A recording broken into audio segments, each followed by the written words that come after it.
आज मैं वैसे कहाँ से लाऊं? आइडिया। चलो पापा के पास चलती हूँ। जी क्या हुआ? पापा मुझे पैसे चाहिए। क्यों? मुझे सामान लेना है। नहीं बेटा, मेरे पास पैसे नहीं हैं। आइडिया। चलो पापा से कार्ड से पैसे निकालते हैं। फिर मैं बाइक में बैंक जाने लगी।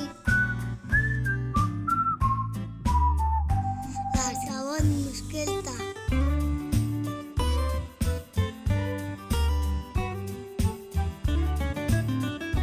बस बैंक आने ही वाला था।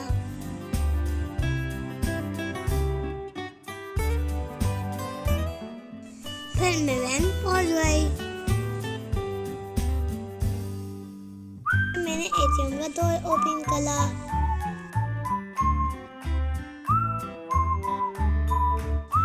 फिर मैंने मशीन में कार्ड डाला। मशीन ने कार्ड अंदर ले लिया। मैंने मशीन का ऑप्शन सेट करा। मुझे चाहिए थे 4000। फिर मैंने 4000 क्लिक करा।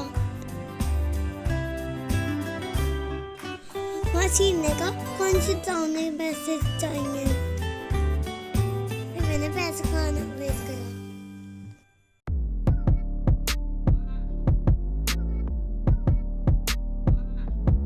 मैंने खाता लिया। फिर पैसे आ गए। जल्दी से मैंने पैसे ले लिए।